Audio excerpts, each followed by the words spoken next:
Hey everyone, welcome to another episode of the DPI podcast where we talk to the top pre-seed GPs to deconstruct pre-seed investing. This is Vignesh and I'm a partner at Sierra Ventures and your co-host here. Hey, this is Brendan. I'm a principal with Sierra Ventures and super excited to welcome Charles Hudson today, who's founding GP at Precursor Ventures. Welcome, Charles.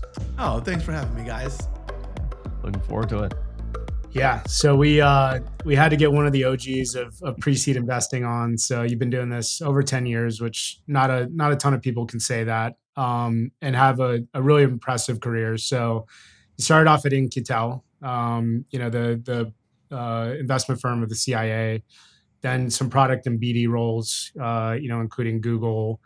And then this is how you got back into venture while founding Bionic Panda Games at what was Softtech at the time and now Uncork. And then said 2015, okay, now it's time to build my own firm and be an entrepreneur again. So I would love to hear about, the founding story, the origin story, and, what were some of the foundational principles that went into what Precursor is? Yeah, it's interesting, Brendan. I don't think Precursor would exist without the time I spent at Uncork. I'm like 99.99% confident that's the case. And it's weird, if you wind back the clock, I got into seed investing in 2010. And the world was pretty different back then. A big seed round was like $1.5 million. And I don't think many people raised more than $2 million at seed. Doesn't exist anymore. Doesn't exist anymore. That's what we call pre-seed. And I really liked that work because I had joined Jeff, and Jeff had already was well on his way to building Uncork into an amazing brand. And we were doing this kind of at the time, kind of frontier style of investing, where we were writing 2 to 500K checks into these like $1 to $2 million rounds for these pre-product market fit companies. And I felt like it was really working. We were in some good companies: Eventbrite, Poshmark, Postmates, Fitbit, Vongol, LaunchDarkly, Shippo, all these like really awesome companies. And we got into them at prices that I think were fair for both parties, and where we could make money and the founders could do well. And our funds were relatively small. And I was like, well, this is this like interdependent system where small checks work for us because our fund is small. The low valuations work for our model because founders aren't raising enough money where they're taking massive dilution. And there's a real sort of lack of capital for these pre-product market fit early stage companies. And I was very happy doing that investing. And then after the Fitbit IPO and a couple other things started to work at Uncork, it was very clear to me that we were going to have the opportunity to scale that firm. And if you look at where they are now, like, my old partners, they manage a lot more money than they did when I was there. And the firm's focus is different.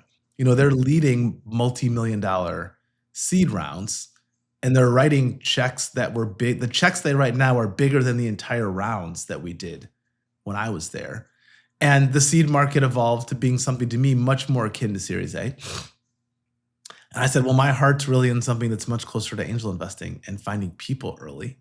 And if I'm going to do that work, I need to be in a firm that's sized for that, but also is like focused on doing that work.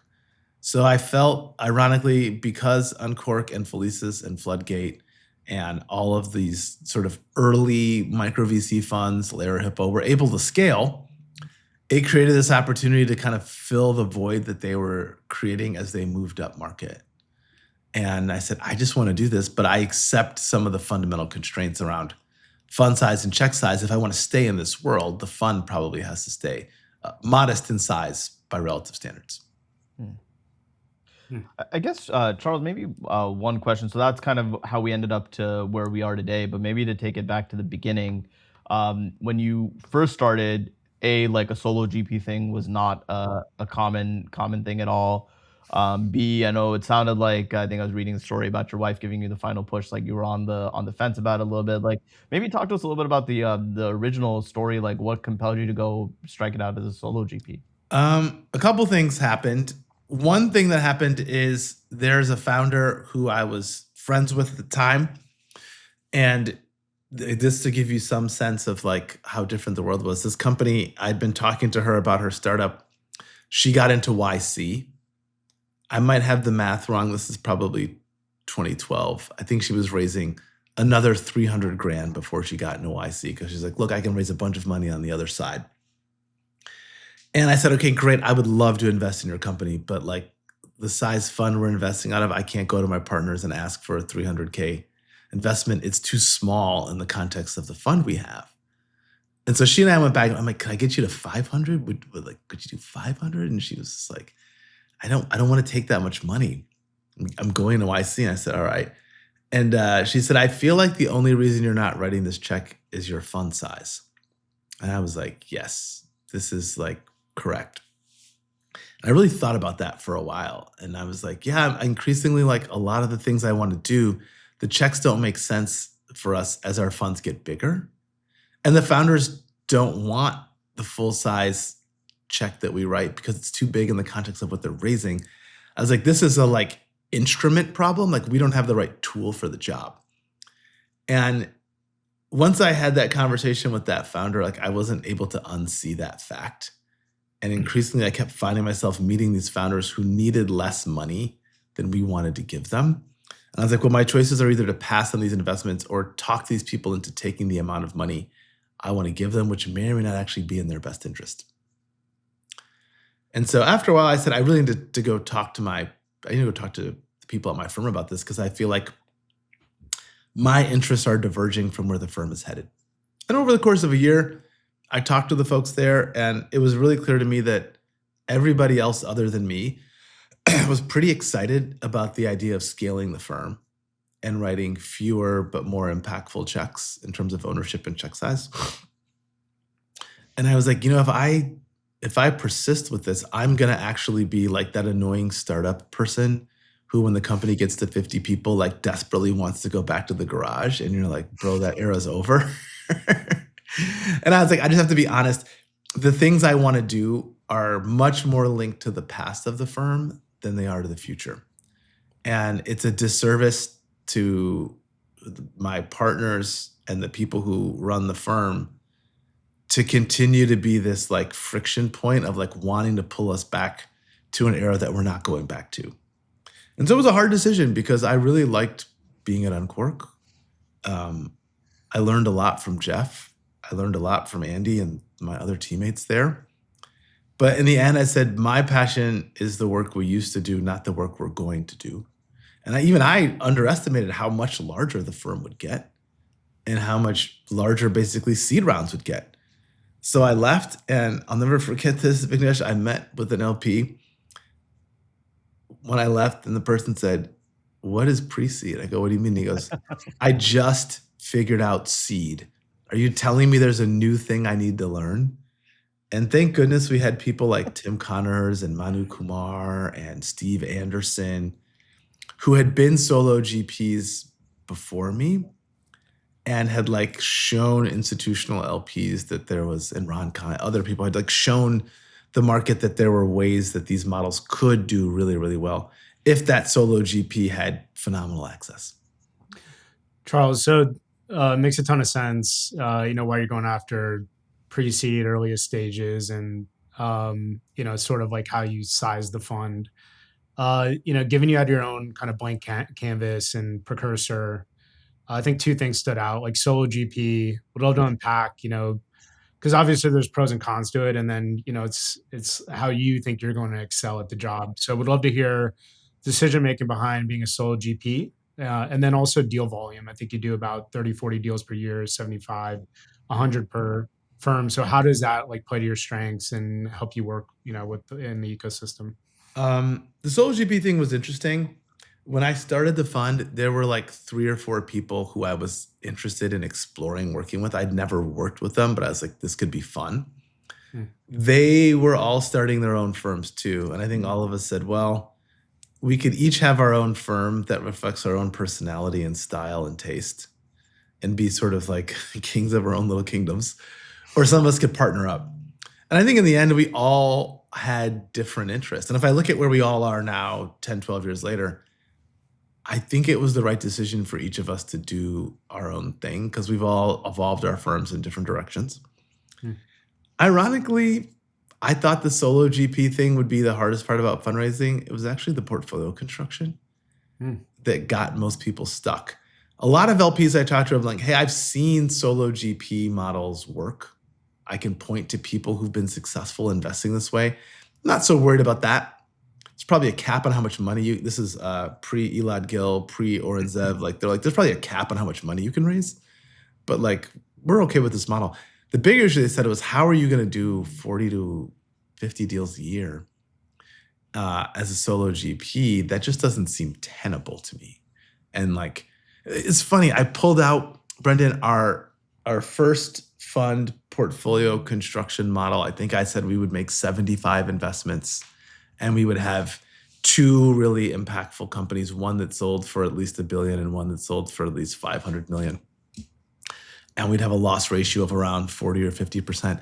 We got a lot of that right.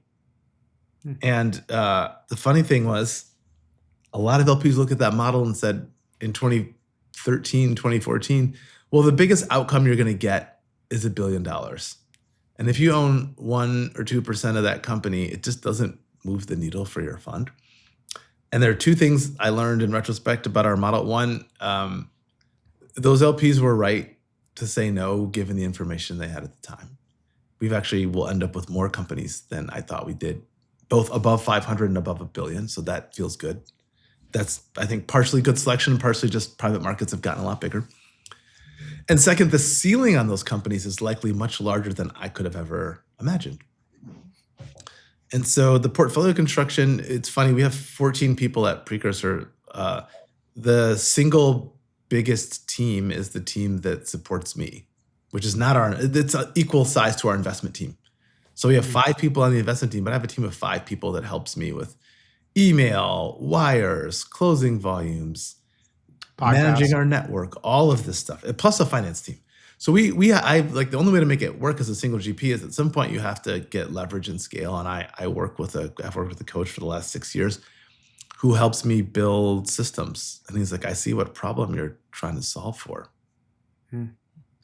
I'm curious, you threw something important in there, which is the companies that you're investing in are bigger or the opportunity size is bigger under this AI world. I guess I have 2 questions. One, I think I read somewhere you said, hey, look, I don't need the $10 billion exit to make the fund math work, just given where the fund size is.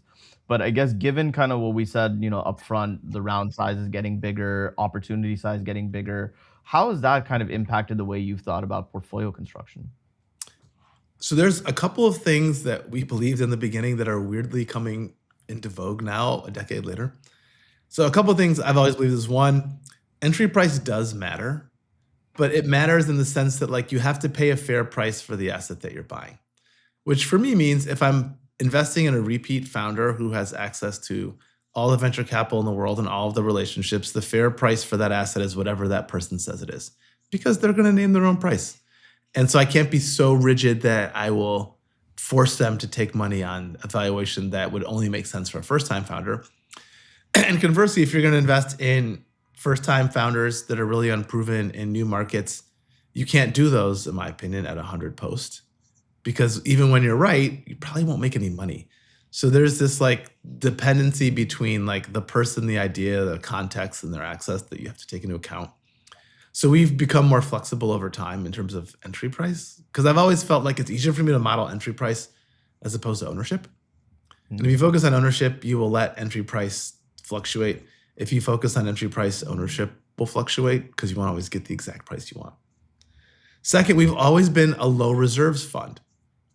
I've always felt like if we can write most of our checks at sub $10 million post-money valuations, I would almost always rather do a net new company that has the chance to be an outlier and then try to concentrate capital into companies pre-Series A, because pre-Series A, you know incrementally more with each round, but you don't know that much.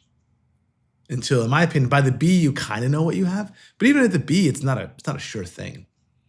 And in the beginning, a lot of LPs said, you're never going to own enough of your winners. Why aren't you 50-50?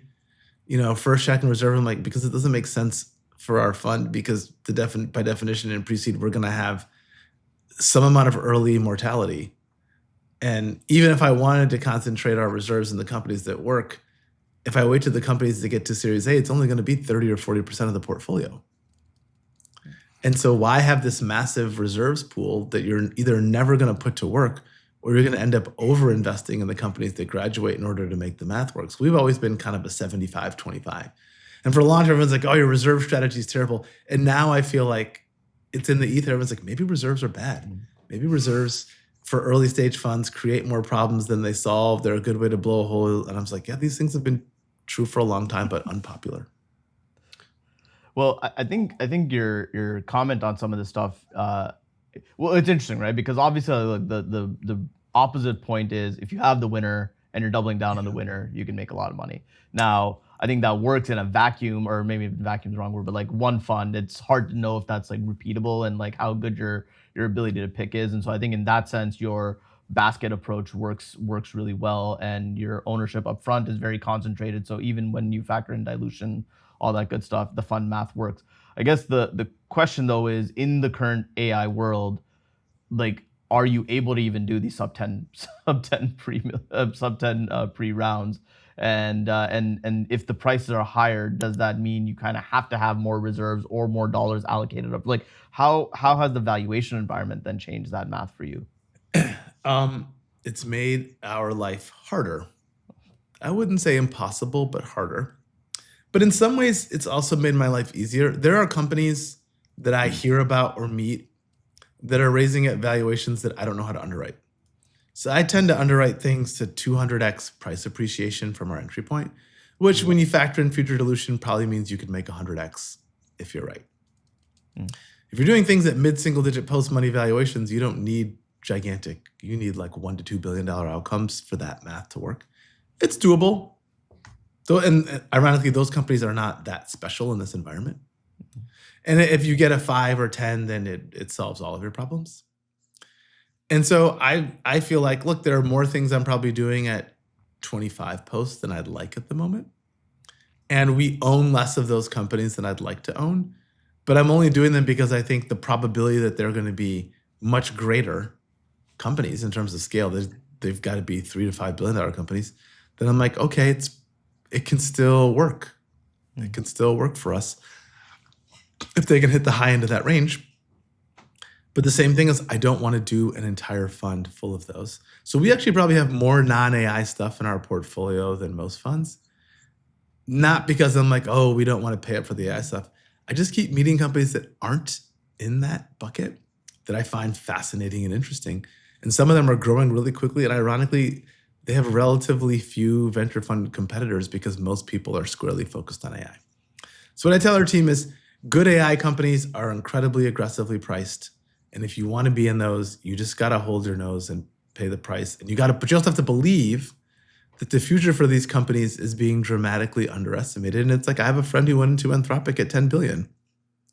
And I've asked him, I was like, well, did you think you'd be up 80x your money? He's like, no. He's like, I knew we would make money at 10. I didn't think we would be up 80x. And so for some of the really big companies, they always end up being bigger than you think. But that only applies to sort of the generational outlier companies, not the average. Charles, good segue. So we talked about like what's the model framework, method behind the madness at Precursor. I want to talk about founder selection. So you talked about, how you're, not off the beaten path per se, but 70% of your founders that you back are, first time founders, and that's squarely in your thesis. And you've talked about you evaluate for latent managerial upside that hasn't been utilized.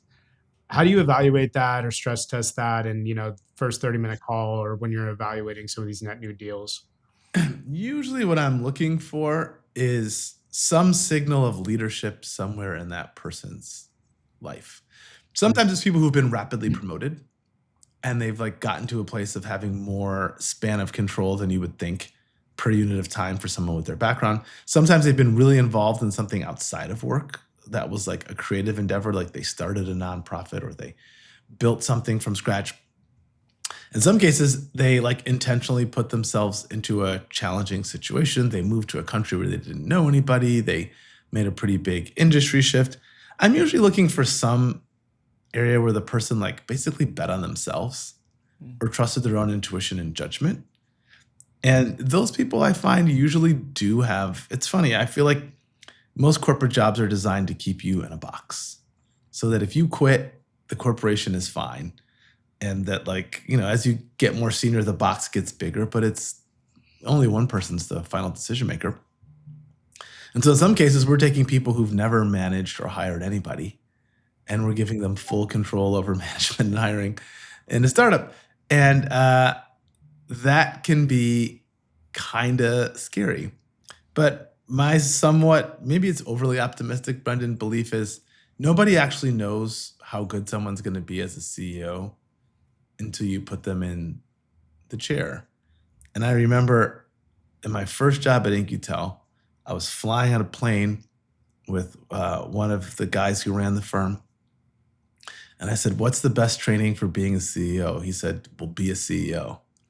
I said, what do you mean?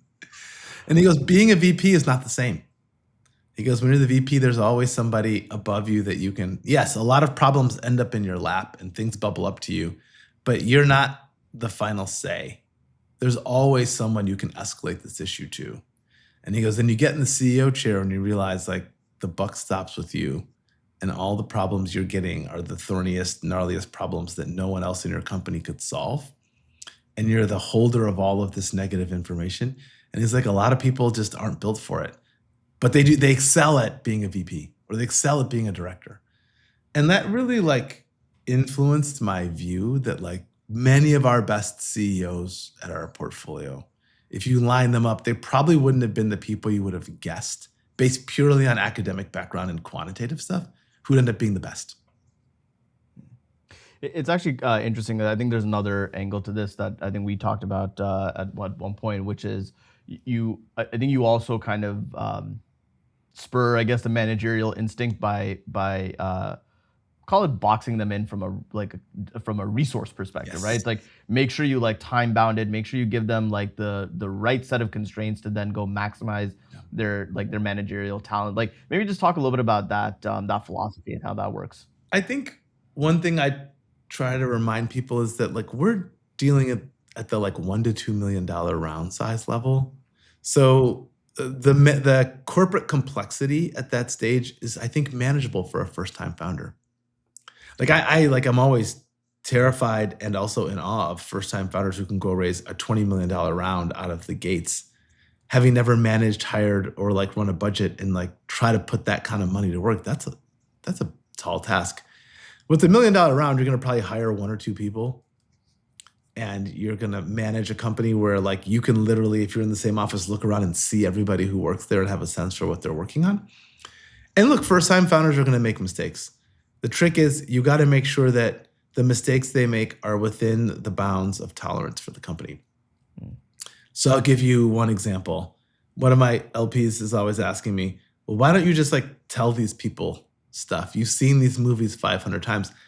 And my, like, cheeky answer is, there's some things that you can teach and some things that have to be learned. And the things that have to be learned are experiential. And I'd say almost every founder that we work with makes one very common mistake. They start to get a little bit of momentum, and somebody from some big FANG company wants to join. And there's 3 people, and I go, this is probably not going to end well. Oh, this person's amazing, they're the best engineer. I'm like, I'm not talking about the person's technical credentials. I'm talking about the probability that they will be successful in your highly unstructured environment. And they go, "Yeah, but this person's so good." They get that. And I go, "All right, I hope it works out for you." They hire the person, and then a month later, they're like, "This person is, like, incompetent." I'm like, they're not incompetent. They're just, like, not at all equipped for what you need in a 3 to 4 person company, because the environment they were in was quite different. But I could tell people, don't hire people from big companies, and they all go, yeah, that happened to other people. It's not gonna happen to me. I'm, like, special. Then they go through it, and they, like, learn the lesson, and they internalize it, and they do better the next time, and it costs the company a month. And you can usually, like, fight your way through that, and it's not the end of the world. And I think that in some ways, like, I think I guess the point of putting the constraint is helpful, because it kind of forces the decision on the other side, right? Like, you got to make the response quicker before it I guess escalates. Also, I think at the end of the day, what I hope the founders we work with hear from me is like, your job is to find product market fit. We have plenty of time for company building and hiring and all this. We have time for that later. Your job is to find product market fit. And that's a small team, tiger team activity. And I usually feel like, we evaluate everybody that we back 6 months in. We're like, we've been working with this person for 2 quarters. Knowing what we know now, what do we think is going to happen to this company? And it turns out, I really wish there was a way to know at 6 months what I knew, to know that at day 0, because I would either invest twice as much money or no money in every company that we invest in. Because usually in 2 quarters in, I'm like, oh, this person's really great at these things and not so strong here. Or wow, this person's like unbelievably talented in this domain where I had no idea that they would have expertise. But you learn so much once you're working together. Yeah, that I 100% agree with. It becomes very apparent in like call it 2 to 3 quarters, whether or not what direction the company's going to go in and what sort of work needs to be done and all that stuff. I guess maybe one other question for you, coming back to this notion of like small tiger team getting to product market fit in this day and age of AI, and how you kind of are seeing that. Because 2 things are happening. 1, the round sizes are bigger, and that's just the fact. And then 2, these AI companies are also getting out of the gates faster now. Who knows like how like durable and all, like nobody knows. I don't have an answer to that question. But I'm curious, like, how does that fundamentally fit with your model, and how do you coach the founders that you work with or you invest in to kind of block out the noise or like survive in a world like that? It's been really difficult. So I think I was maybe overly skeptical of some of these revenue ramps. I was like, you can't grow that fast, and like, is this even real? And I think maybe naively I thought like, oh, the market will see through this. But I was wrong. I think most people are like, it's very hard to grow. If we have something that's growing and not retaining, I'd rather figure out how to fix the retention than figure out how to make something grow. You can't really, like, things that are growing are just always, I think, attractive to VCs.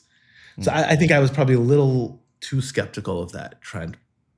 I think the biggest challenge for founders is every quarter, greatness gets reset. So, for most of the last decade, tripling every year was great. Now everyone's like, you only tripled? Oh, you tripled in a whole year, not in a quarter? And so it's created this top 0.1% of companies that grow at these like amazing rates. At least you hear about those rates when they're fundraising. In some cases, you hear about those rates after, but in many cases, it seems to be you hear about them only when they're fundraising. And I think that's colored people's in a fair way. People are just like, well, I know that it's possible to go from 0 to 100 million in ARR in 9 months or in a year. I know it's possible. So anybody who's not doing that must not be that special.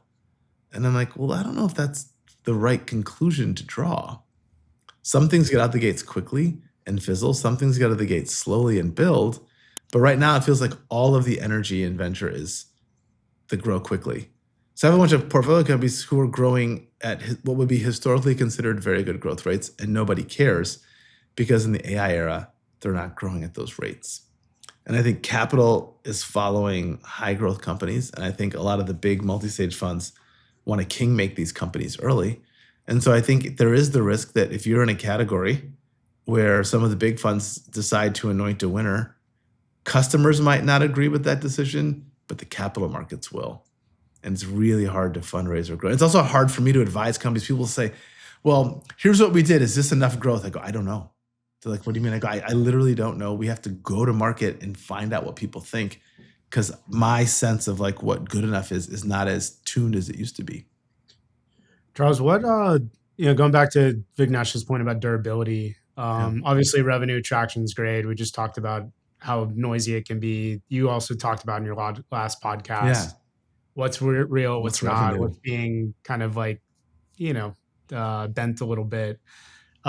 How do you index for durability? I know you invest so early that founder is kind of the founding team's kind of the cornerstone, but how do you sort of index for durability long term in this market? I've had to change a lot of, for a long time, I felt like there was some well understood moat. Like software was like, I think, a well understood business. You build something that's hard to build, and you build it with a lot of people over a lot of time. And the fact that it takes a lot of people and a lot of time to build it is part of your moat, and you like lock your customer in. and the marginal cost is low, so you end up with high margins, and then everything looks like Oracle and Workday, and like we all go home happy and rich. And I think that was like very true for a long time. And then it feels like almost overnight, all of those things got upended. I feel like I don't know about you guys. I feel like every month someone tells me there's a new moat. Speed, execution, distribute. I don't know. There'll be something new by the time we finish this podcast. And I'm like, what are the answers? Like, so I've concluded either one of several things is true. There are no moats in this AI software, and it is like selling toothpaste. It's like basically marketing and brand and consumer preferences. It's not about like a technology moat. Two, there are moats.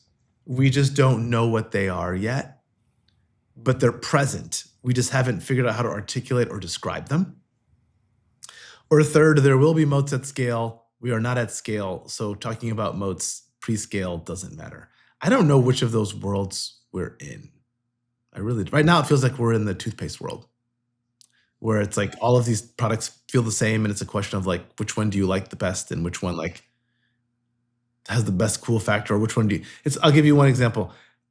There's like 7 or 8 agent-based, Fireflies, Read, Otter, I don't know, I'm apologizing. Granola, Zoom, Granola, Fathom. Especially the ones that join your meeting, they all basically do the same thing. It's been my experience. But once you choose one, why would you switch? They all have basically the same. So I'm like, oh, maybe that market is just one where marketing and brand matter the most, or discovery through being in a meeting. Because once people pick a meeting note recorder, they're probably unlikely to change unless there's like a huge breakthrough. And so it's caused me to rethink the way these markets function.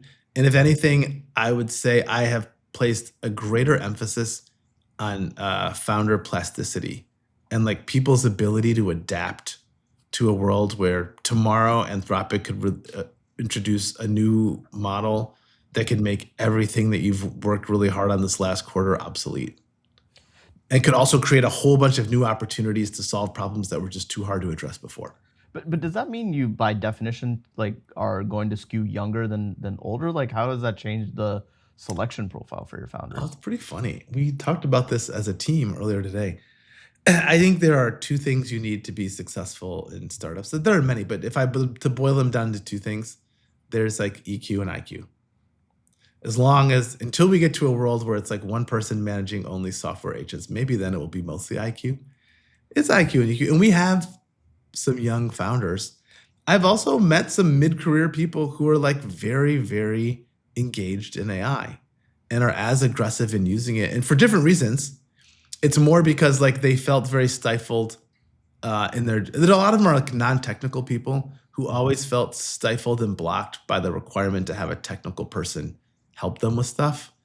I put myself in this bucket, and who've taught themselves how to use this technology in like pretty aggressive ways. And I think with some of the young teams we've worked with, I worry a lot about EQ. I don't worry about like their raw horsepower. I don't worry about their ability to do 996. I don't worry about their ability to like, but I do worry about their ability to like manage people and talk to customers and like actually run a business. And these things matter, particularly as you scale.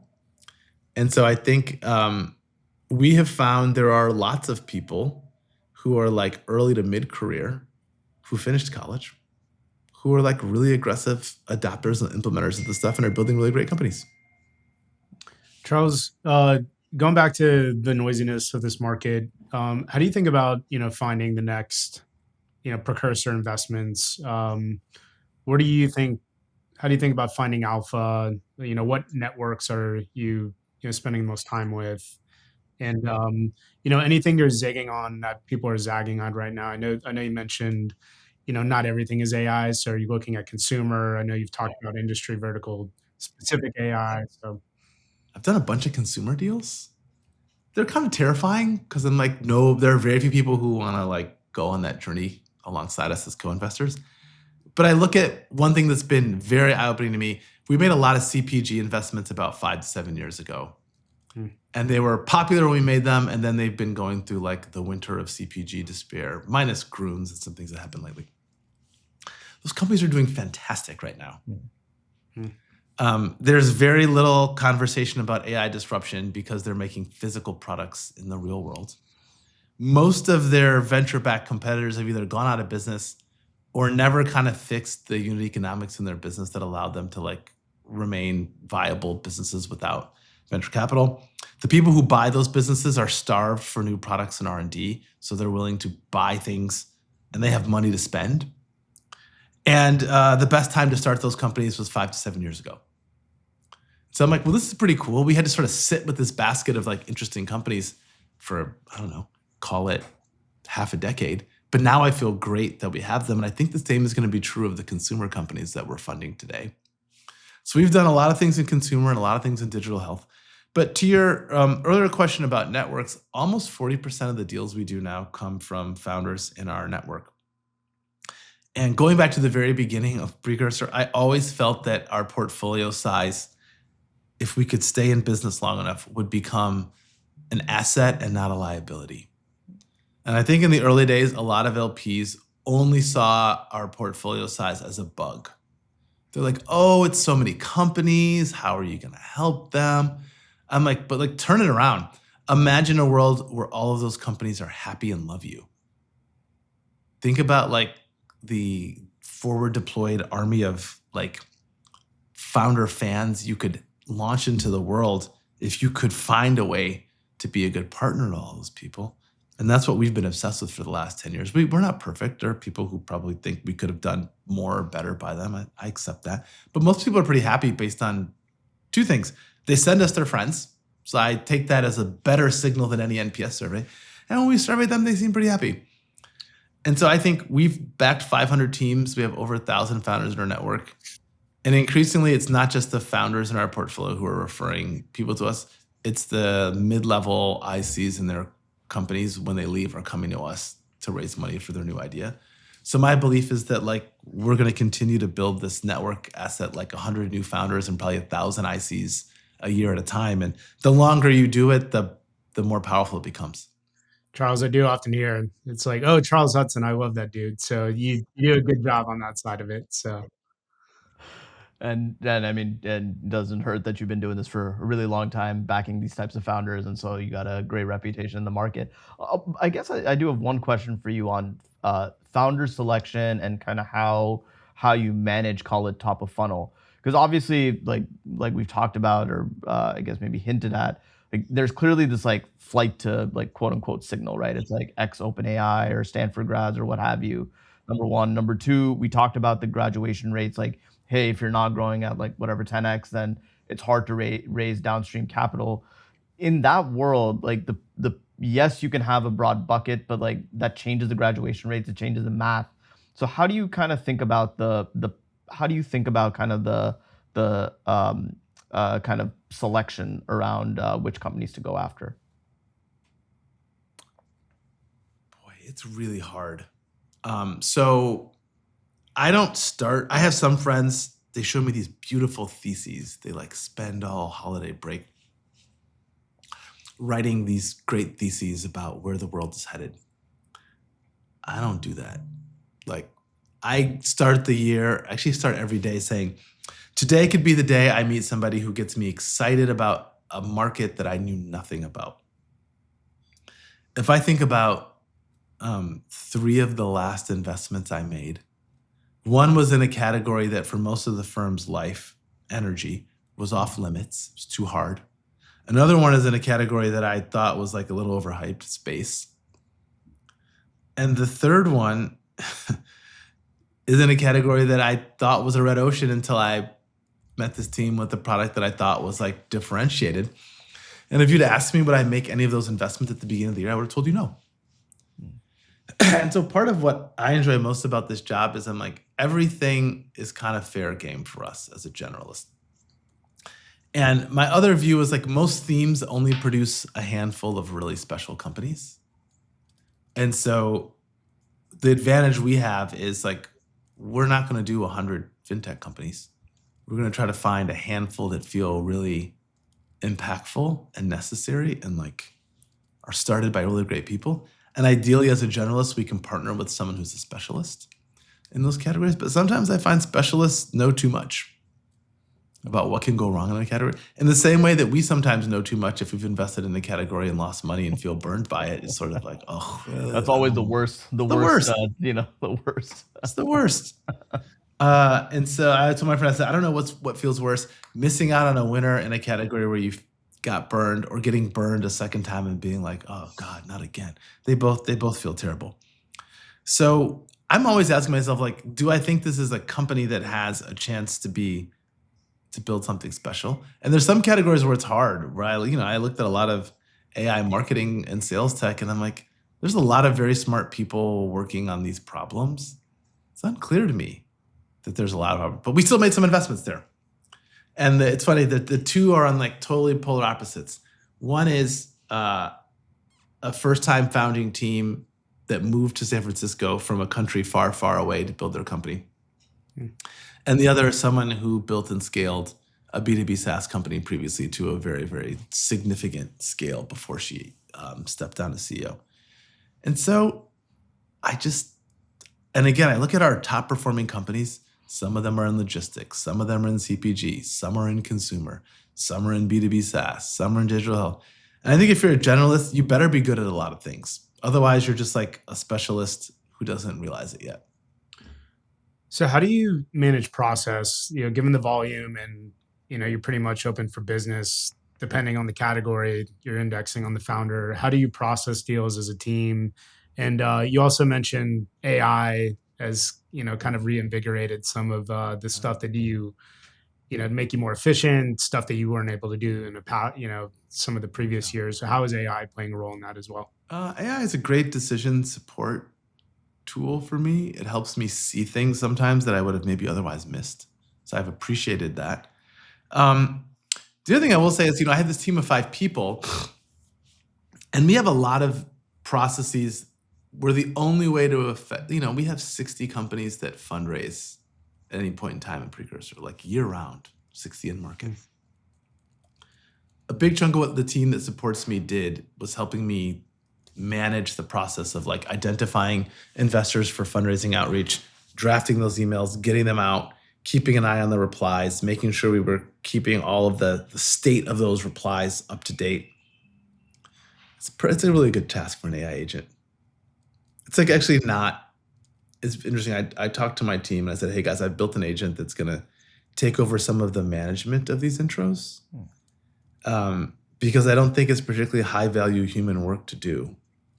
And the agent can work 24/7 and can look at all of these things. And I think this is a better way to go. And as you can imagine, there was some concern like, hey, is this the beginning of the end for humans at Precursor? I was like, no, guys, we have so much work to do that requires human judgment. We can't even get to it because there's too much drudgery and too much manual work that could be automated. And so what I tell them is like, don't think about this as AI versus humans. Like we've been automating things at Precursor for a very long time. This is just like the next phase of automation. So I build a lot of things for myself, really modeled around the way that we work here. But only 1 or 2 of the things I have are autonomous, like fully autonomous. And those are research data collection agents. They're not like, they can't do any harm. They can only go out and like poke around the internet. They can't do any harm. So Fund 10 doesn't involve you sitting on a beach and just letting this thing run with open call. It's funny. I read a bunch of people's things and I was like, I really like the people I work with. They enrich my life. They enrich our firm. They come up with these great ideas that I don't have. And I don't think me and 2 Mac Minis and like 20 agents in a conference room would be a very fun, like to me, I get the whole $1 billion, that just to me feels kind of like Black Mirror dystopian and like uninteresting. I'm more like, we have all of this work I want the humans here to be able to do. How do I remove all the impediments to doing interesting stuff? And the answer is to get rid of all the drudgery. Well, and you got to find 2 Mac Minis, which seems really hard these days. But unfortunately, I got mine way before OpenCloud. And then, going back to like what gets you excited about founders, you mentioned first meeting to second meeting. There's a high bar on, between those 2 stages. what gets you excited enough to take a second meeting, and then kind of how do you manage the process there before you have a term sheet and sign deal?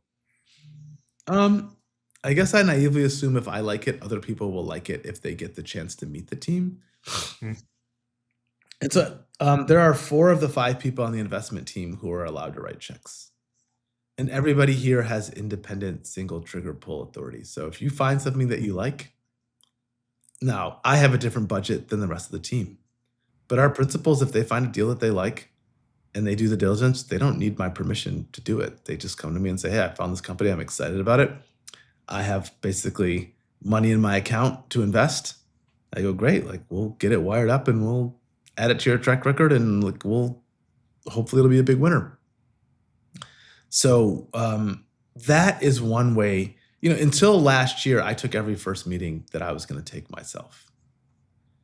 Only in the last year did I get to the point where I was like, this is going to break, and I have a team that's totally capable of taking these meetings for me. And it was fascinating when they first started taking the meetings. I would look at the past. I would look at like their notes, and they would be like, well, I'm passing on this company for reason X, Y, Z. I'm like, well, I would pass for reason A, B, C. It doesn't really matter. We both ultimately reached the right decision, which this isn't something we should pursue. So now I trust them to take a lot of first meetings, which gives the firm more bandwidth to cover first meetings. But I work a lot. And I was telling somebody half in joke, half in seriousness, there are only 2 times I really feel the weight of being a solo GP.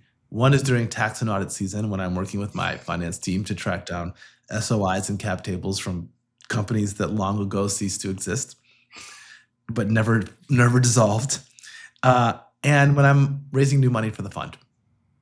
Those are the 2 times where I feel like this is really on me primarily, because as great as my team is, those are the 2 areas where it's hard to get leverage. Everything else, being a solo GP, you can still involve people and get leverage. Those are 2 processes where it's hard. And maybe just taking a step back for the founders that may be listening, Charles, I think one of the questions we've asked our other guests is like, what helps them stand out in your eyes? Like, what is it about a founder, a pitch, a story that gets you excited? I think the founders I meet generally fit one of 2 broad archetypes. And I enjoy working with both. And we've been successful with both. One is the consummate industry insider who is building a product from a place of like, I don't want to say deep. Some of these people are like early in their career. They can't have deep knowledge. But of like some industry knowledge or perspective that leads them to believe the thing they're building is a really good idea. Those, I think, are the easy ones to underwrite in venture. You're like, oh, this person worked at Gusto and they're building something in benefits. Sure. The other ones that I find more interesting are the industry outsider who hasn't been part of the industry before and is coming at a problem with, we call them the naive optimist, coming to the problem with fresh eyes and maybe doesn't know all the things that are allowed or you're supposed to do or you're not supposed to do, but is like interested in solving the problem. I find that's where we find the most creative, interesting solutions to problems are from people who don't know how to color inside the lines because they don't even know where the lines are. And so I've really enjoyed investing in those companies. And those have been some of our biggest breakthroughs, have been companies of that type. They've also been some of the most painful stubbing of the toe because you're like, oh yeah, you just can't do that thing. We have companies of that type in education, digital health, fintech. Ironically, in areas of lots of regulation, I'm actually more interested in the naive optimist, the outsider who doesn't understand. Because I find those people, instead of figuring out how to exist within the law, they figure out how to like build the business in a way such that like the current constraints don't matter as much. Yeah, well, if you don't know the box exists, you find ways around the box. Now there are limits. Like you're doing medical device, you should absolutely color inside the lines. Let's be clear. I know we're getting toward the end here, Charles. Maybe just to wrap, I'd love to spend a few minutes with you. Like, let's talk about the lessons learned. Like maybe just to start with, just talk about kind of what the journey was like when you first were fundraising for Precursor 1, and then we can talk about what are the lessons learned, 10 years or so later, and what would you tell yourself if you were redoing it tomorrow? I think a lot about would I have done this if I knew what I was really getting myself into? I'm glad I didn't know. It's like a lot, guys. It's a lot. And it's funny, I've like distilled a bunch of this into a video series I give people who want to start their own fund. And I always tell them, like, if someone told me this and I didn't understand at the time, starting a fund is a terrible decision if you like investing. And I was like, what do you mean? Like, what do you mean?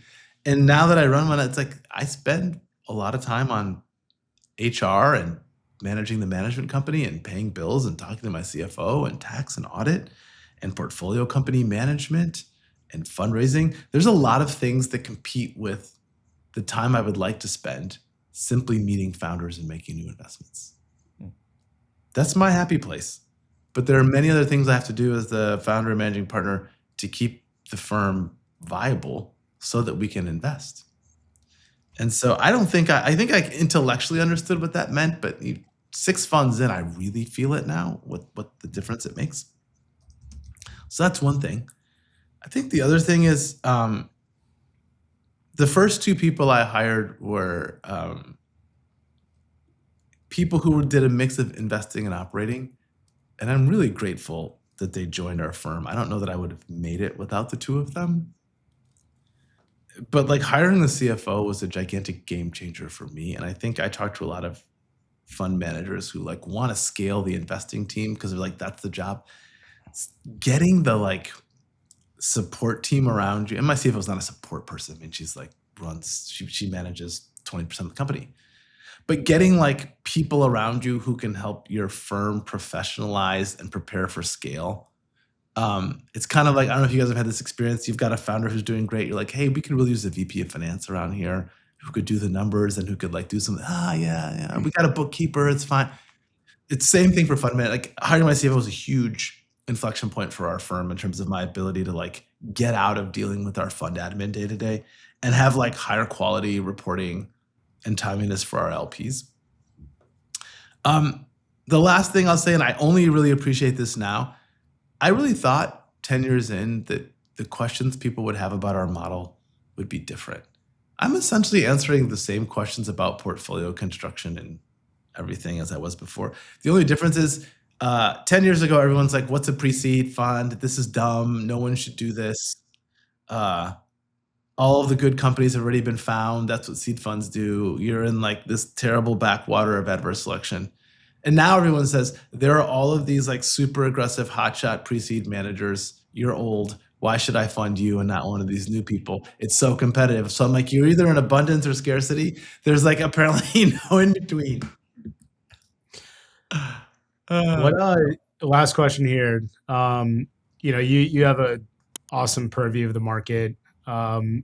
Like what's the market getting wrong right now about VC, AI, or like what's your spiciest prediction or take? I think the thing that people are getting wrong, I think there's 2 things. One, for me, the Wiz deal was a big eye opener because I think for a lot of times the entry prices matter crowd, and I consider myself like a member of that crowd, was like, well, this stuff doesn't work at like these crazy prices. I'm like, well, if you can get in at 100 and get it at 23 billion, actually it works just fine. It actually works like more than fine. I would like one of those myself. And so I think the emergence of companies like that begs the question, like how many of those are there out there? And I don't think that they're plentiful, but it's non-zero. So that changes the game. I think the other thing is 2 things can be true. And maybe this is like my 1999 internet experience speaking, and I fully acknowledge that. 2 things can be true at the same time. AI can be the most transformational, game-changing technology that I've seen in my lifetime. And the current crop of companies attempting to exploit it, I mean in a good way, and put it to use, will not be the ones that actually create and capture most of the value. And I think that was my big takeaway from living through the internet in 1990. It's always hard. It's always dangerous to analogize. But the thing that feels the same is it's like, I buy groceries on the internet. I don't buy them from Webvan. I buy them from Instacart. And I could name like 100 other activities that people tried to get right on the internet. Like people who have pets buy pet food online. They don't buy it from pets.com. They buy it from Chewy, or they buy it from Bark. They buy it. So there's all of these ideas that people had that were like 100% right. Just like all of these things, logistics, payments, user behavior, mobile, all of these other like supporting things had to come together. And I use LLMs a lot. And I'm oftentimes like, I can so imagine a world in which these are way better than they are today. And I would trust them to do many more things, but I have to meet them where they are today. And I worry that in some ways we're trying to speed run something that is going to take longer than people would like. We are still very early. So, closing thought here. So you have 77 episodes now of The Learning Corner with your colleague Mia. Give it a plug. Who should be listening? Who's the audience? The audience has evolved. We have a lot of founders who listen. So we've got like thousands of subscribers now across multiple channels.